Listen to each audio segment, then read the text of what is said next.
네, 안녕하세요. 어, 소단원 2 소단원 그려서 만들고 더해서 만들고 세 번째 마지막 시간입니다. 네, 진행하도록 하겠습니다.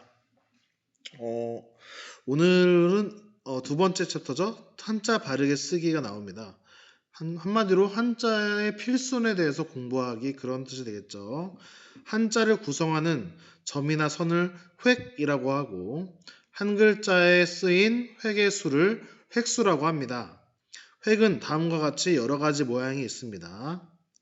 자, 모양 보이시죠? 첫 번째는 점입니다. 아시죠? 네, 두 번째 가로획.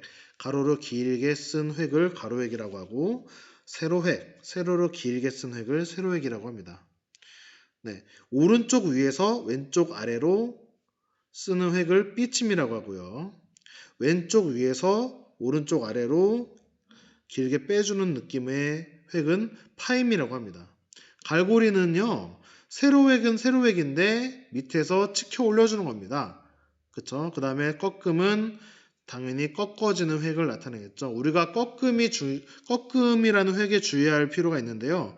꺾음은 두 개의 획이 아니라 한 개의 획으로 처리한다는 겁니다. 획수, 한 획으로 처리한다는 걸 꼭 알아두시면 좋겠습니다.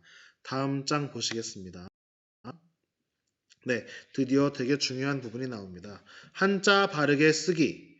두 번째, 한자를 쓰는 순서를 뭐라고 한다? 필순이라고 합니다. 필순. 사람 이름 같은데 그게 아니고요.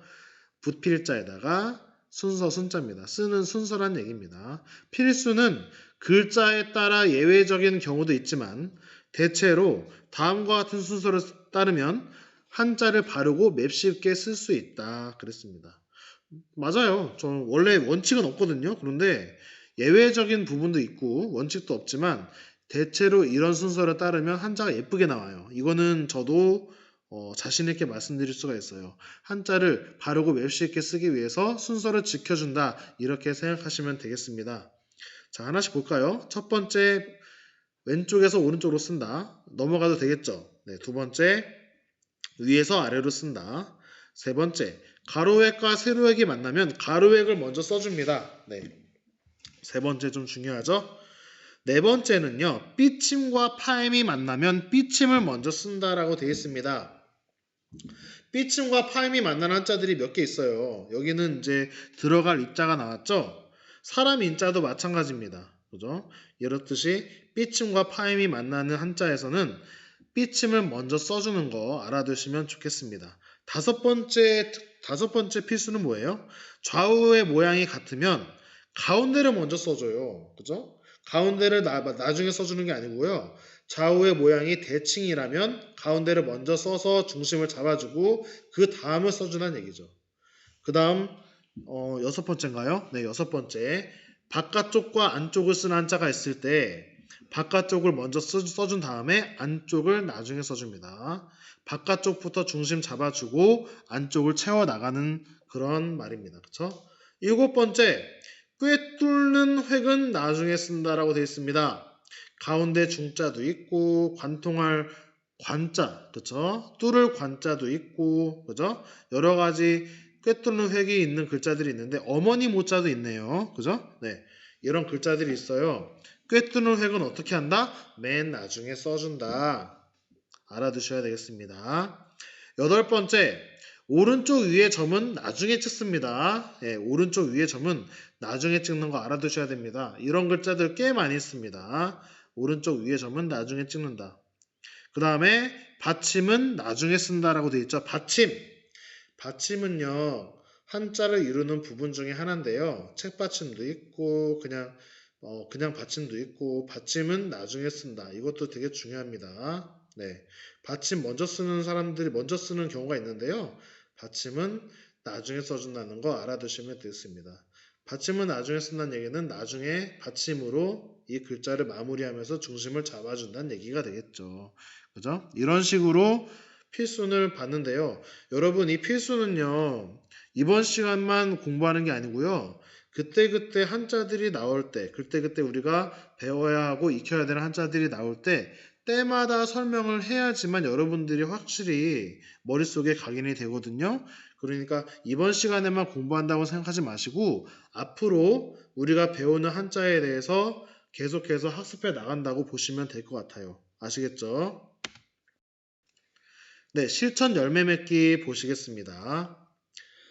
상형과 지사의 원리 활용하기라고 되어 있죠? 보시겠습니다. 오늘날의 그림 문자인 픽토그램과 이모티콘. 이모티콘은 많이 들어봤죠? 요즘 임티 그러는데 많이 줄여서 얘기하던데, 이모티콘은 합성어입니다. 그렇죠? 그 다음에 픽토그램이란 말도 나오고요. 한번 읽어볼게요. 상형과 지사의 원리를 이용하여 나타낸 현대의 그림 문자에는 픽토그램과 이모티콘이 있어요. 그죠? 픽토그램은 픽처하고 텔레그램, 그죠? 그림은 픽처고요. 전보, 텔레그램의 합성어로 누구나 쉽게 알아볼 수 있도록 대상의 핵심을 본뜨거나 상징적으로 나타낸 것이다. 올림픽의 경기 종목이나 공공시설 등을 표현할 때 주로 활용한다. 이렇게 되어 있습니다. 픽토그램. 그 다음 이모티콘에 대한 설명이 나오죠. 이모티콘은 감정, 이모션, 감정과 그림 단추, 아이콘의 합성어로 컴퓨터나 휴대전화의 문자와 기호, 그림 등을 조합하여 만든 것입니다. 주로 감정이나 상황을 전달할 때 사용을 하죠. 예, 이런 것들이 있다는 거 잘 알아두시면 좋겠습니다. 자, 위에 소개된 픽토그램이 각각 무엇을 의미하는지 발표해 보자. 이렇게 되어 있네요. 뭘 의미할까요? 공중전화도 있고 식수대도 있고 그 다음에 주차장. 네, 주차장 다 알죠? 파킹. 그죠? 그 다음에 주차장 밑에는 장애인 시설. 그 다음 마지막에는 자전거 그림이 있었죠? 자전거는 통행금지, 자전거 통행금지라는 의미로 쓰인 거죠. 자, 상형과 지사의 원리를 이용하여 나만의 한자를 만들어 보자. 이거 친구들한테 저도 수업 시간에 많이 시켜봤는데요. 의외로 생각 외로 진짜 기발하고 훌륭한 글자들이 많이 나온다는 것을 알 수 있습니다. 역시 중학생의 눈에서 바라보는 그런 시각이요. 되게 좀 확실히 어른의 입장에서 보는 것과 교사의 입장에서 보는 것과 많이 다른 것 같아요. 이거는 오프라인에서 나중에 계약을 한 다음에 더 자세히 소개를 해드릴게요. 우선 예시를 볼까요? 네. 휴대전화 폰, 그죠? 휴대전화 폰. 그 다음에 말소리 야, 달빛 은 이런 식으로 한자들이 많이 나오네요. 그렇죠? 사물의 모양을 본뜬 글자 휴대폰 진짜 잘 만들었죠. 그렇죠? 정말 휴대폰처럼 생겼어요. 그 다음 두 번째 점이나 선과 같은 기호를 사용하여 추상적인 의미를 나타내는 글자 만들기라고 되어 있는데 예, 말소리 야는 입구에다가 그 획 두 개를 붙여가지고 말을 하는 그런 모습. 그 다음에 달빛 은자 뭐예요? 달 월자에 획을 추가해가지고 빛이 나는 그런 모습을 형상화한 글자들이 발명이 됐네요. 이런 식으로 우리가 예시를 살펴볼 수가 있겠죠. 그 다음 이제 해결 씨앗 터트리기를 보시겠습니다. 문제 푸는 형식이라서 빨리는 아니고요. 차근차근 하겠지만 좀 신속하게 넘어갈게요. 다음 그림에서 생겨난 한자의 모양, 뜻을 써보자고 했습니다. 1번, 2번 두 문제가 있고요. 첫 번째는 외산자죠. 산자입니다. 모양은 이렇게 쓰고 음은 산이고 뜻도 산이죠. 그쵸? 그 다음 두 번째 한자는 뭐가 되겠습니까? 모양은 조개패자를 써주면 되고요. 음은 패, 뜻은 조개가 되겠습니다. 2번 했어요. 한자가 만들어진 원리를 설명한 것 중 서로 관련이 있는 것끼리 알맞게 연결해 보자. 이렇게 되어 있습니다. 자, 첫 번째 상형 네 글자 중에 어디죠? 두 번째 칼 도자가 되겠죠. 그 다음에 설명은 어디가 되겠습니까? 디귿이죠. 칼도 디귿. 사물의 구체적인 모양을 본떠서 만든 겁니다. 지사는 어디로 가요? 맨 마지막에 끝말자로 갑니다. 끝말. 자, 끝말자. 그 다음에 설명은 어디로 가죠? 네, 기역으로 가네요. 기호를 사용하여 추상적인 뜻을 만드는 거죠. 세 번째 회의는 쉴 휴자. 네, 세 번째 한자로 그대로 가고요. 그 다음에 설명은 어디로 가죠? 니은. 이미 만들어진 한자의 뜻과 뜻을 합하여 만드는 겁니다. 자, 네 번째. 형성은 어디로 가죠? 맨 첫 번째 한자 뭐예요? 마을촌입니다. 마을촌. 그 다음에 설명은 어디로 가죠? 맨 밑에 리을. 리을로 보세요. 이미 만들어진 한자의 뜻과 음을 합하여 만든 것이 되겠습니다. 네, 2번은 이렇게 풀면 되고요. 3번 보실게요. 다음 사다리를 따라서 글자를 완성하고 완성된 한자의 뜻과 음을 써보자 그랬습니다. 첫 번째는 물수. 물수에서 사다리 쭉 타고 내려갑니다. 어디로 가죠? 같을 동자로 가네요. 다섯 번째 글자죠. 밑에 다섯 번째 글자로 가네요. 그 다음에 여자녀자 사다리 타고 가면은 아들 자자, 자식 자자와 만납니다. 세 번째 글자죠. 자, 세 번째 한자 문은 어디로 가죠?